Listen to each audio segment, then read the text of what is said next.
একবার রাসূলুল্লাহ সাল্লাল্লাহু আলাইহি ওয়াসাল্লাম যাচ্ছিলেন উটের পিঠে চড়ে, এক বেদুইন হঠাৎ করে ডাক দিল। সাদাসিধা মানুষ অত মারপ্যাচও বোঝে না। এখন রাসূল যেহেতু উটের পিঠে আছেন, ডাক দিলেও তার তো থামতে একটু সময় লাগবে। মুহূর্তের মধ্যে আপনাকেও যদি আমি ডাক দিই, আপনি বাইকে থাকেন, খাড়ার উপরে ব্রেক দিতে পারবেন না, অন্তত কিছু কদম তো সামনে যাবে। বেচারা ডাক দিয়ে আর অপেক্ষা না করে, ধৈর্য না ধরে রাসূলের চাদর এভাবে টান দিয়ে ধরে ফেলল। এখন রাসূলের উট যাচ্ছে সামনের দিকে, তার টান পড়ার কারণে টানটা আকর্ষণ করছে পেছনের দিকে। রাসূলুল্লাহ সাল্লাল্লাহু আলাইহি ওয়াসাল্লামের গলায় চাদর জড়িয়ে তিনি ব্যথা পেলেন, আঘাত পেলেন, গলায় সেই চাদরের দাগ পর্যন্ত পড়ে গেল। কিন্তু রাসূলুল্লাহ সাল্লাল্লাহু আলাইহি ওয়াসাল্লাম তাকে কোনো ধমকও দিলেন না, বকাও দিলেন না, শাসালেনও না। উল্টো জিজ্ঞেস করলেন, তুমি কি বলবা? সে যা বলল রাসূলুল্লাহ সাল্লাল্লাহু আলাইহি ওয়াসাল্লাম শুনলেন। একবার রাসূলুল্লাহ সাল্লাল্লাহু আলাইহি ওয়াসাল্লাম মদিনার মসজিদে বসা, এক বেদুইন আসলো, মরুভূমিতে থাকে, যাযাবর জীবন যাপন করে, এসে মসজিদের এক কোণায় পেশাব করা শুরু করে দিল। সাহাবীরা তো উত্তেজিত হয়ে গেলেন, তার দিকে ছুটে যেতে লাগলেন যে এত বড় সাহস, তো আজকে তোকে তো একেবারে জনমের মতো শিক্ষা দিয়ে দেব। রাসূলুল্লাহ সাল্লাল্লাহু আলাইহি ওয়াসাল্লাম উল্টো তাদেরকে থামালেন, আরে থামো, ইন্নামা বুইসতুম মুয়াসসিরিন ওয়া লাম তুবআসু মুআসসিরিন। তোমাদেরকে পাঠানো হয়েছে মানুষের সঙ্গে সহজ সরল ব্যবহার করার জন্য, রূঢ় এবং দুর্ব্যবহার করার জন্য না। আগে তো তাকে তার কাজ শেষ করতে দাও। এই অবস্থায় তাকে বাধা দিলে তার ক্ষতি হবে, শারীরিকভাবেও এটা তার ঝুঁকির কারণ হবে। যখন সে তার কাজ থেকে ফারেক হলো, অবসর হলো, এরপর সাহাবীদেরকে বললেন, আফরিগু আলাইহি দালওয়ান মিন মা, এক বালতি পানি নিয়ে তার সেই পেশাবের জায়গায় ঢেলে দাও। এরপর তাকে ডেকে বললেন, শোনো, এই জায়গা মসজিদ, এটা আল্লাহর ইবাদতের জায়গা, আল্লাহর জিকিরের জায়গা, এ সমস্ত কাজের জায়গা না। এরকম আদবের সাথে, মহাব্বতের সাথে, দিল খুলে, মন খুলে তাকে বোঝালেন, কোনো ধমকি তাকে দিলেন।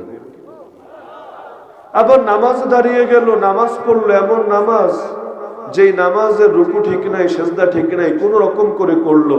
আল্লাহ রাসূল সাল্লাল্লাহু আলাইহি ওয়াসাল্লাম বললেন, নামাজ ঠিক মতো হয়নি, আবার পড়ো। আবার গিয়ে পড়লো, একই অবস্থা। 3 নম্বর বার পড়লো, একই অবস্থা। পরে তিনি বুঝিয়ে দিলেন তার কোথায় কোথায় ত্রুটি। শেষে আবার দোয়া করতে গিয়ে দোয়া করে, আল্লাহুম্মা আরহামনি ওয়া মুহাম্মাদা ওয়া লা তারহাম মা'ানা আহাদা। হে আল্লাহ, আমাকে এবং মুহাম্মদ সাল্লাল্লাহু আলাইহি ওয়াসাল্লামকে আপনি রহম করেন, দয়া করেন। খবরদার আমাদের সঙ্গে আর কাউরে দয়া করেন না, না হলে ভাগে কম পড়ে যাবে। এখন দুনিয়া যেমন আমরা করি, একটা তরমুজ যদি 2 জনের মধ্যে ভাগ করি, প্রত্যেকে যা পাবে। যদি এখানে উপস্থিত এই এত হাজার হাজার জনতার মধ্যে ভাগ করি, স্বাভাবিক এটা সকলে সমান পাবে না।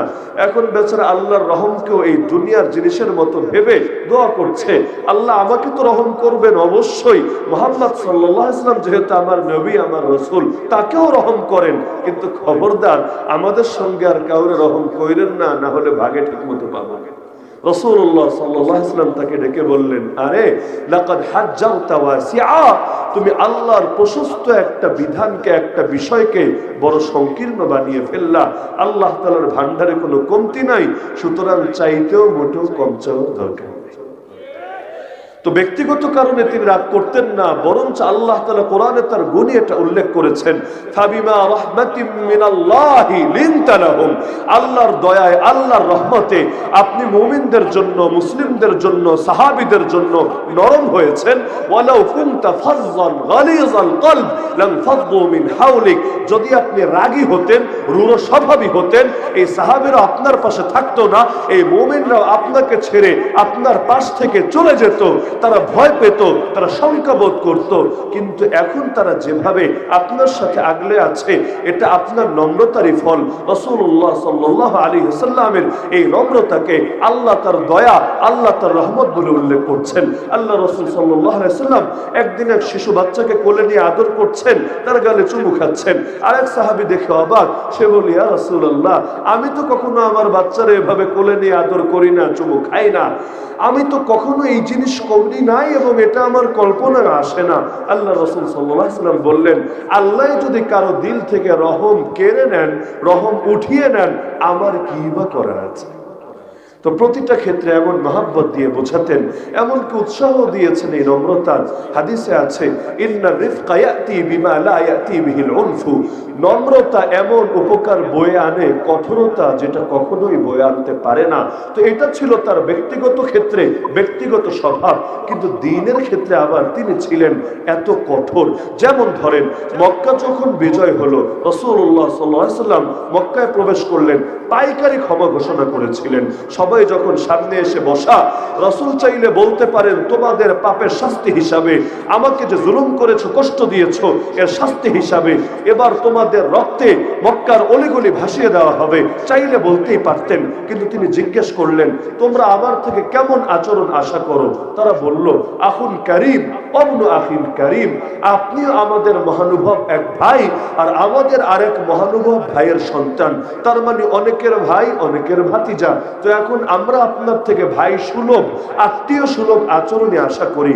আল্লাহ রাসূল সাল্লাল্লাহু আলাইহি ওয়াসাল্লাম বললেন, তাহলে শোনো, আমি তোমাদেরকে সেই জবাবই দিচ্ছি আমার ভাই ইউসুফ তার ভাইদেরকে যে জবাব দিয়েছিল, লা তাসরিবা আলাইকুমুল ইয়াউম আনতুমুত তুলাকা, তোমাদের উপর আমার কোনো অভিযোগ নাই, আমার কোনো কষ্ট নাই, সব মাফ করে দিলাম, যাও তোমরা সকলে মুক্তস্বাধীন। কিন্তু সেদিনও আলাদা করে কিছু লোকের নাম দিয়ে দিয়েছিলেন, যাদের ব্যাপারে বলেছেন এদের কোনো ক্ষমা নাই, এদেরকে যেখানে পাবা সেখানেই এদের উপর মৃত্যুদণ্ড কার্যকর করবা। একজন গিয়ে যান বাঁচানোর জন্য কাবার গিলাফের মধ্যে নিজেকে আবৃত করে ফেললো। তার ধারণা ছিল এই মসজিদের মধ্যে এই কাবার গিলাফে জড়ানো অবস্থায় মুসলমানকে আমাকে ধরে আমার উপর মৃত্যুদণ্ড কার্যকর করবে, অন্তত এখানে তো আমার উপর রহম করবে, দয়া করবে। কিন্তু সাহাবীরা গিয়ে যখন জানালেন, ইয়া রাসূলুল্লাহ, সে তো কাবার গিলাফের মধ্যে নিজেকে আবৃত করে নিয়েছে, আল্লাহ রাসূল বলেন, উকতুলু ওয়ালাউ কানা মুতাআল্লিকান বিআস্তারিল কাবা, সে যদি কাবার এই পর্দার মধ্যে গিলাফের মধ্যেও নিজেকে আবৃত করে রাখে, তবুও তোমাদের জন্য করণীয় তাকে মারতে হবে। এমনকি ওসমান রাদিয়াল্লাহু আনহু তার এক আত্মীয়কে নিয়ে আসলেন, যেও রাসূলুল্লাহ সাল্লাল্লাহু আলাইহি ওয়াসাল্লামকে গালিগালাজ করত, এবং এই মৃত্যুদণ্ডের তালিকার মধ্যে যার নামটাও ছিল, তিনি তাকে নিয়ে আসলেন রাসূলের কাছে। উদ্দেশ্য ছিল তওবা করানো, যাতে করে রাসূল তাকে ক্ষমা করে দেন এবং এই শাস্তি তার থেকে উঠিয়ে নেন। এখন রাসূলের কাছে এসে যখন ক্ষমা চাইল, রাসূল মাথা নিচু করে থাকলেন, কিছু বললেন না। একবার, দুবার, তিনবার, অবশেষে রাসূল তওবা কবুল করলেন, সে চলে গেল। যাওয়ার পরে সাহাবীদেরকে বললেন, তোমরা যখন দেখলা আমি চুপ করে বসে আছি, আমি মাথা নিচু করে আছি, তখন কেন তোমরা তার কামটা খতম করে দিলেন? সাহাবীরা বলল, আপনি চোখের কোণা দিয়ে একটু ইশারা করলেই তো হতো, আমরা আর এক মুহূর্ত দেরি করতাম না। রাসূলুল্লাহ সাল্লাল্লাহু আলাইহি ওয়াসাল্লাম বললেন, এটা কোনো নবীর শান না যে দুনিয়ার মধ্যে বখাটেরা অথবা অপরাধীরা যেভাবে চোখের কোণা দিয়ে ইঙ্গিতে ইশারায় কথা বলে, একজন নবীও সেইভাবে কথা বলবে, এটা নবীর শান না। সুতরাং যখন আমি চুপ করেছিলাম, তোমরা যদি তাকে হত্যা করতা, মৃত্যুদণ্ড কার্যকর করতা, এটাই হতো তোমাদের জন্য সর্বোত্তম। তো ব্যক্তিগত দিক থেকে যিনি এত নরম, এত ছাড় দেন, সবাইকে ক্ষমা করেন, শরীয়তের দিক থেকে তিনি আবার এত কঠোর যে এখানে এসে আপনজনকেও ছাড় দেন না। বদরের যুদ্ধের অনেক পরে আবু বকর রাদিয়াল্লাহু আনহু এক পুত্র মুসলমান হয়েছিল। পরবর্তীতে বলেছিল, বাবা, বদরের যুদ্ধে আমি তোমাকে আমার তরবারি রেঞ্জের মধ্যে পেয়ে গিয়েছিলাম, কিন্তু জন্মদাতা বাবা বলে তোমার কল্লাটা ফালাই নাই, তোমাকে সেদিন হত্যা করি নাই, কিন্তু চাইলে আমি খুব সহজেই তোমাকে হত্যা করতে পারতাম। সিদ্দিক আকবর আবু বকর রাদিয়াল্লাহু আনহু ঈমানের বলে বলিয়ান হয়ে বলেছিলেন, কিন্তু ছেলে আমার, শোনো, আমি যদি তোমাকে বদরের ময়দানে আমার তরবার রেঞ্জের মধ্যে পেয়ে যেতাম, আমি দেখতাম না তুমি আমার ছেলে নাকি অন্য কেউ, আমার এই তরবারি তোমার মস্তককে শরীর থেকে আলাদা করে। যখন বদরে 70 জন কাফের বন্দী হয়ে আসলো মুসলমানদের হাতে, তাদেরকে মদিনায় আনা হলো। রাসূলুল্লাহ সাল্লাল্লাহু আলাইহি ওয়াসাল্লাম বললেন, এদের ব্যাপারে পরামর্শ করে আমরা সিদ্ধান্ত নেব, আপাতত এদেরকে মদিনার মসজিদের পিলারের সঙ্গে বেঁধে রাখো। তখন সেই গ্রেফতারকৃত 70 জনের মধ্যে একজন ছিল যার নাম আব্দুল আজিজ বিন উমাইর। তার আপন ভাই মুসআব বিন উমাইর রাদিয়াল্লাহু আনহু ছিলেন মুসলমান, ছিলেন নবীর সাহাবী, ছিলেন নবীর পক্ষ থেকে পাঠানো দূত। আল্লাহর রাসূল যাকে ইতিপূর্বে মদিনায় পাঠিয়েছিলেন মুআল্লিম হিসাবে, দাঈ হিসাবে, মুবাল্লিগ হিসাবে। তো আব্দুল আজিজ বিন উমাইর তিনিও আছেন বন্দীদের তালিকার মধ্যে।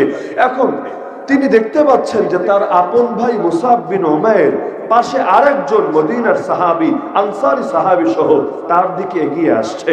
তার মনের মধ্যে আশার আলো জ্বলে উঠলো, আরে আপন ভাই আসছে, যতই আমি মুশরিক হই, যতই সে মুমিন হয়, কিন্তু ভাই তো ভাই, ভাইকে কাছে পেলে লোকে আলাদা শক্তি অনুভব করে। যদি এমন হয় তো আসামি হয়ে পুলিশের কাছে গ্রেফতার হয়েছে, কিন্তু পুলিশের বড় অফিসার বাদ দেন, একজন কনস্টেবল পদেই তার ভাই আছে, তার আত্মীয় আছে, আর সেখানে বন্দী অবস্থায় দেখা হয়েছে, তবুও মনের মধ্যে আলাদা শক্তি পাবে। পুলিশ লাগবে না, জেল গার্ড কারারক্ষীদের মধ্যেও যদি আরে আত্মীয় লাগবে না, এলাকার কাউকে খুঁজে পায় যে অমুক এলাকার ছেলে, একই এলাকার ছেলে, তখন আলাদা একটা শক্তি পাওয়া যায়। তা আব্দুল আজিজ বিন উমাইরও শক্তি পেয়েছিল।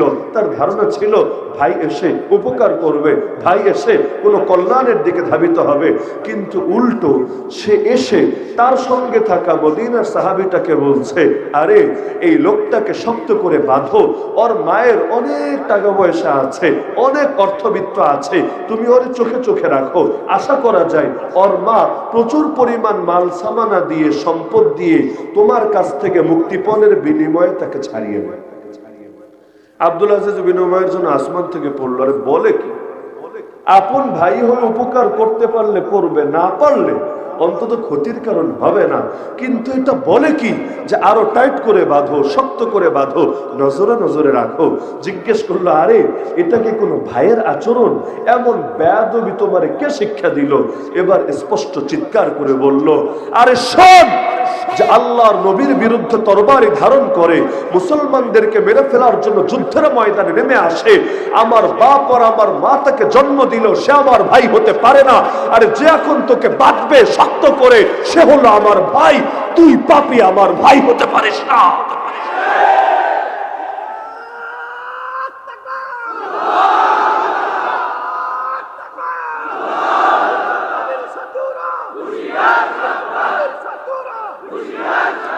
তো ইমানের বিষয়টা আলাদা, ব্যক্তিগত বিষয়টা আলাদা। উহুদ যুদ্ধের পর মুসলমানরা তো উহুদ যুদ্ধে প্রাথমিকভাবে জয়ী হয়েছিল, এরপর নিজেদের একটা ভুলের কারণে রাসূলুল্লাহ সাল্লাল্লাহু আলাইহি ওয়াসাল্লামের কমান্ড ভঙ্গ করার কারণে নিশ্চিত জয়ের পর আবার পরাজয় নেমে এসেছিল। খালিদ বিন ওয়ালিদ রাদিয়াল্লাহু আনহু তখন ইসলামের সেনাপতি হন নাই, তিনি কাফের বাহিনীর সেনাপতি।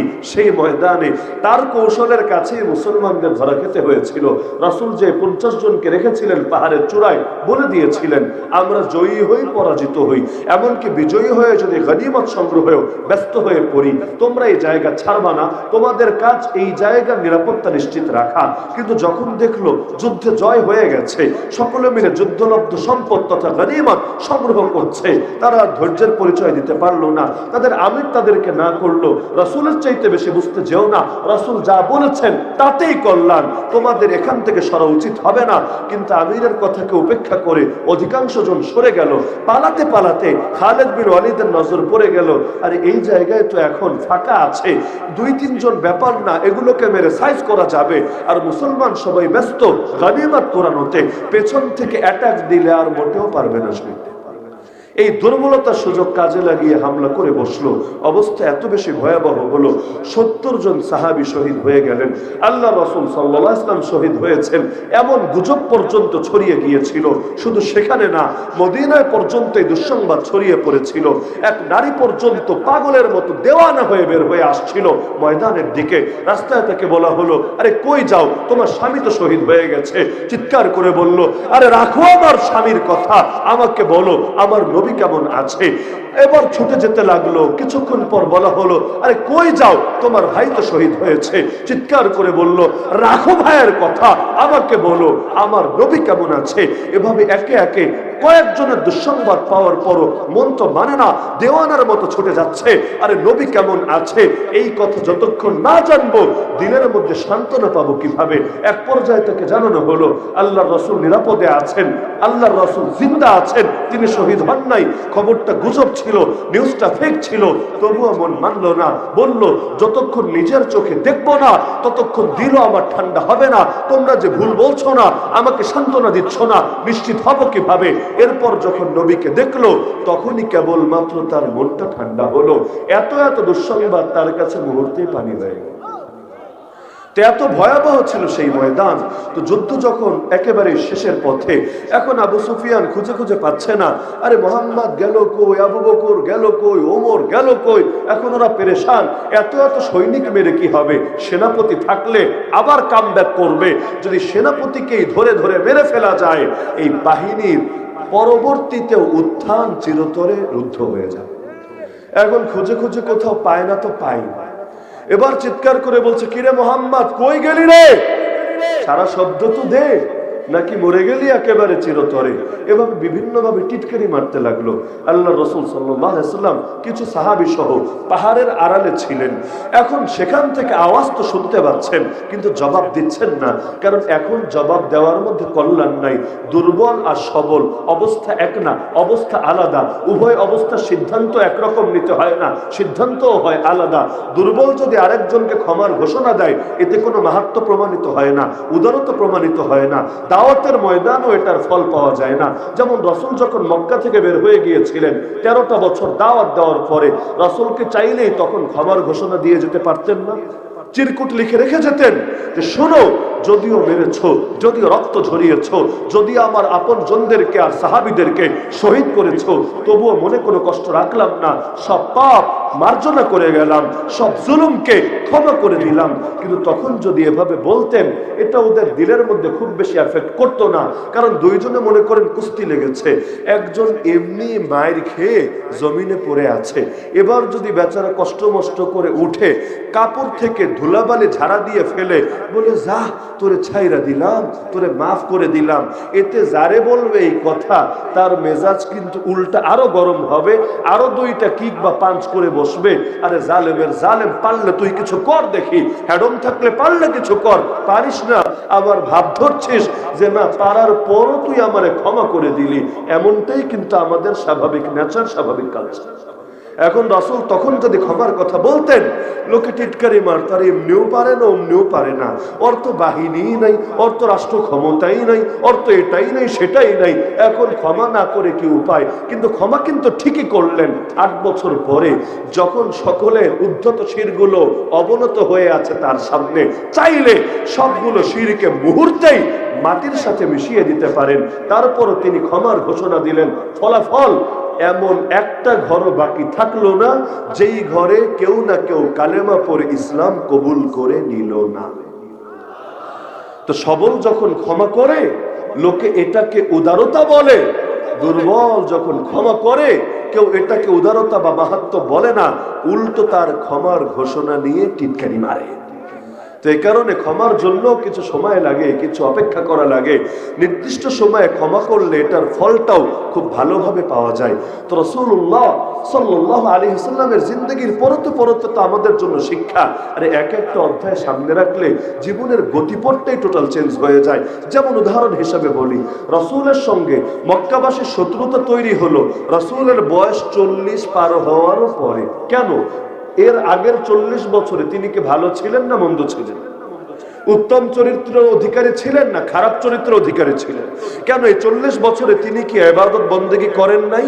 এই যে হেরা গুহায় গিয়ে মাসের পর মাস লম্বা লম্বা সময় ইবাদত, আর এমন এক ভয়াবহ জায়গা যেখানে কোনো প্রাণী এসে, যদি কোনো সাপ এসেও ছোবল দেয়, কোনো প্রাণী এসেও ক্ষতি করে, চিৎকার করলেও ডাককেও শুনবে না, এতটা জনপদ থেকে দূরের জায়গা, সেখানে এই যে এত এত লম্বা টাইম ইবাদত করলেন, কাবায় গিয়ে তওয়াফ করলেন, সাই করলেন, বিভিন্ন মানব সেবামূলক সংগঠন গঠন করলেন, যেমন হেলফুল ফুজুল।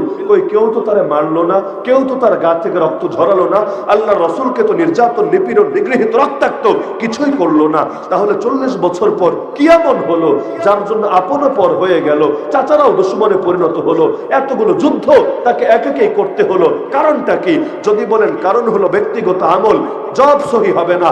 আমল আগেও করেছেন, আমল পরেও করেছেন। তো আগে যখন সিজদায় গিয়েছেন কই কেউ মারতে আসে নাই, পরে যখন সিজদায় গিয়েছেন পিঠ উটের ভুঁড়ি চাপিয়ে দিয়েছে, তার পিঠের উপর উঠতে দেয় নাই। এত এত জুলুম, এত এত নির্যাতন কিসের জন্য? সির্ফ ব্যক্তিগত আমলের জন্য না রে ভাই, বরঞ্চ অন্যায়ের বিপক্ষে বলার কারণে, বাতিলের বিপক্ষে রুখে দাঁড়ানোর কারণে, নাহি আনিল মুনকার, অসৎ কাজ থেকে নিষেধ করার কারণে, মানুষের স্বার্থে আঘাত দেওয়ার কারণে, তাগুত বর্জনের ডাক, কুফর শিরিক বর্জনের ডাক দেওয়ার কারণে। আর এটা স্বাভাবিক ব্যাপার, মানুষ যখন পক্ষে কথা বলে তখন লোকেও তার পক্ষেই থাকে, আর যখনই বিপক্ষে বলতে শুরু করে, এক একটা বাক্য বলে এক একজনের স্বার্থ লাগে, নতুন নতুন দুশ্মন ডেইলি তৈরি হতে থাকে। হুজুর ততক্ষণ ভালো যতক্ষণ হুজুরের মুখ বন্ধ, বা হুজুর শুধু ইতিবাচক কথা বলে। তো যেই মাত্র ভুলগুলো চোখে আঙ্গুল দিয়ে ধরিয়ে দাও না, এক একটা বাক্য বলে এক একজন তার দুশ্মনে পরিণত হতে থাকে। আবার কেউ আছে এমন, হুজুর যতক্ষণ আরেক দলের বিপক্ষে বলে মাশাআল্লাহ সেই রকম হুজুর, এই হুজুরে আরো আগানোর চেষ্টা করা দরকার। কিন্তু যদি এমন কথা বলে যেটা এবার তার স্বার্থে গিয়েই লাগে, অমনি হুজুরটারে কেমনে ক্ষতি করা যায় এটার জন্য উঠে পড়ে লাগে। তার মানে হুজুর আরেক দলের বিপক্ষে থাকলে মাশাআল্লাহ, নিজের বিপক্ষে চলে গেলে নাউজুবিল্লাহ। এটাই তো এই সমাজের তিক্ত বাস্তবতা। তা আল্লাহ রাসূল সাল্লাল্লাহু আলাইহি ওয়াসাল্লামকে যখন বলছে কিরে কই গেলি, টিটকারি তো হচ্ছে, ব্যঙ্গ তো হচ্ছে, বিদ্রুপ তো হচ্ছে, মনে কষ্ট তো লাগা স্বাভাবিক। কিন্তু রাসূল জবাব দিলেন না, চুপ করে থাকলেন। এবার ধরল আবু বকর, আবু বকর তুই কই, তোরও কি এবার সবকিছু বন্ধ হয়ে গেল? এত হুঙ্কার দিলি, এত হুমকি ধমকি দিলি, সব তর্জন গর্জন থেমে গেল, কোনো জবাব নাই। রাসূল বলেন চুপ থাক, জবাব দেওয়ার দরকার নাই। কিন্তু এবার 3 নম্বরে অ্যাটাক দিল ওমরকে। কি রে ওমর, এত গরম তুইও ঠান্ডা হয়ে গেলি চিরতরে। ওমর রাদিয়াল্লাহু আনহুকে আর চুপ করে থাকার লোক, তিনি গর্জন দিয়ে উঠলেন, আরে আবু সুফিয়ান, না রে, আল্লাহ তোরে জনমের শিক্ষা দেওয়ার জন্য আমাকে এখনো বাকি রেখে দিয়েছে। এ কথা শুনে আবু সুফিয়ান আর নিজেরা কন্ট্রোল করতে পারলো না। এবার সে বলতে লাগলো, ও লো হুবাল, ও লো হুবাল, জয় হবল, জয় হবল। বলবেন হবলটা আবার কে? হবল হলো ওদের এক দেবতা। ওরা অনেক দেবতার মধ্যে ক্ষমতা ভাগ করে দিয়েছিল। বৃষ্টি লাগলে অমুক দেবতারে ডাকো, বাচ্চা লাগলে অমুক দেবতারে ডাকো, চাকরি হচ্ছে না অমুক দেবতা, বিদেশের স্কলারশিপ হচ্ছে না তমুক দেবতা। যেমন আজকাল অনেক মুসলমান মাজার কেন্দ্রিক আকীদা গড়ে তুলেছে, ওই মাজারে গেলে বাচ্চা পাওয়া যায়, ওই দরবারে গেলে চাকরি পাওয়া যায়, ওই দরবারে গেলে স্কলারশিপের ব্যবস্থা হয়ে যায়। এখন আল্লাহরও বলে না, ডাইরেক্ট গিয়া বাবার কদমে সেজদায় লুটিয়ে পড়ে আর ডায়লগ মারে, কেউ ফেরে না খালি হাতে বাবার দরবার হতে। এগুলো আগে ছিল দেবতা কেন্দ্রিক, আর এখন লোকে বানিয়েছে মাজার কেন্দ্রিক, দরবার কেন্দ্রিক, পীর কেন্দ্রিক। থিমটা আগের মতোই রয়ে গেছে, জাস্ট ওয়ালপেপারটা চেঞ্জ হয়েছে। তো এখন রাসূলুল্লাহ সাল্লাল্লাহু আলাইহি ওয়াসাল্লাম যখন দেখলেন যে আল্লাহর নামের অপমান হচ্ছে, এতক্ষণ কিন্তু আঘাত ছিল ব্যক্তিগত, এখন আর ব্যক্তিগত নাই, এখন জয়ধ্বনি দেওয়া দরকার কার নামে? আরে কার নামে? অথচ দিচ্ছে কার নামে? এক দেবতার নামে। অথচ একজন মুসলমান এটাই বিশ্বাস করে, লা ইলাহা ইল্লাল্লাহ, এক আল্লাহ ছাড়া আর কোনো মাবুদ হতে পারে না, এক আল্লাহ ছাড়া আর কোনো ইলাহ হতে পারে না। আল্লাহ ছাড়া কাউকে মাবুদ বা ইলাহ বললে মুসলমানের চোখে সে হয় তাগুত, আর তাগুতকে বর্জন না করলে, তাগুতকে প্রত্যাখ্যান না করলে, তাগুতের বিরুদ্ধে অবস্থান না দিলে কারো ঈমানই পূর্ণতা পায় না।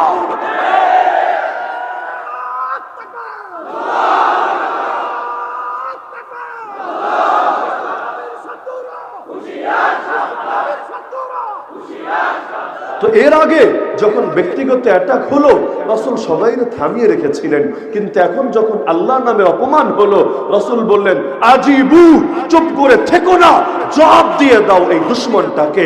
ওমর দাঁড়িয়ে বললেন, ইয়া রাসূলুল্লাহ কি বলবো, আমাকে শিখিয়ে দেন, আমি জবাব দিচ্ছি।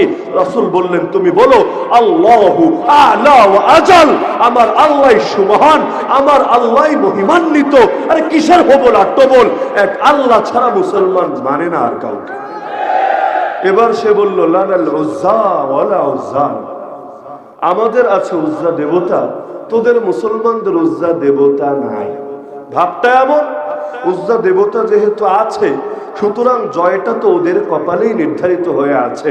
যদিও 1 বছর আগেই কিন্তু বদরের ময়দানে সেই কোপানি হয়েছে, জানেন না আপনারা? 70 জনকে হারিয়েছে, আর 70 জন বন্দী হয়েছিল, যেগুলোকে বিপুল অর্থবিত্ত দিয়ে ছুটিয়ে নিতে হয়েছে। 1 বছরের মধ্যেই সব কথা ভুলে গেছে। যেমন আজকের ইসরায়েলের ইহুদিরা অতীত ভুলে গেছে, বনু নজিরের ইতিহাস ভুলে গেছে, বনু কুরাইজার ইতিহাস ভুলে গেছে, বনু কায়নুকার ইতিহাস ভুলে গেছে, খায়বারের ইতিহাস ভুলে গেছে। তাই তো সুর এত চড়া হয়েছে। যদি একবার মনে থাকতো, আরে মুসলমানের বিরুদ্ধে অবস্থান নেওয়ার আগে, ইসলামের কিবলা নিয়ে ছিনিমিনি খেলার আগে 1000 বার চিন্তা করত। খাইবার খাইবার ইয়া ইহুদ জৈশ মুহাম্মদ সাউফা ইয়াউদ। আর ইহুদিরা খাইবারকে স্মরণ কর, মুহাম্মদ সাল্লাল্লাহু আলাইহি ওয়াসাল্লামের বাহিনী মরে যায় নাই, আর সকলে শিয়াল কুত্তায় পরিণত হয় নাই। সিংহ যতক্ষণ ঘুমিয়ে থাকে, শিয়ালের রাজত্ব ততক্ষণ চলতে থাকে। কিন্তু সিংহ যখন জাগবে, হুঙ্কার দিয়ে আকাশ বাতাসকে প্রকম্পিত করে তুলবে, তোরা তো পালানোর জায়গাও খুঁজে পাবি না।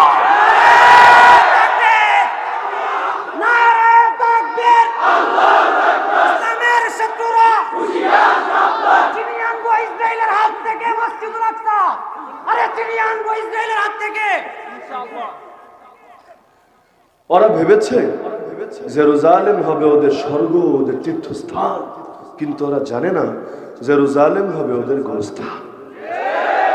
মৃত্যু যেখানে লেখা থাকে, মানুষের সেখানে যাওয়া লাগেই লাগে। আমার মরণ যদি লেখা থাকে সৌদি আরবে, সারা জীবন বাংলাদেশে থাকলেও দেখবেন মরার আগে কিভাবে গেছে সৌদি আরবে।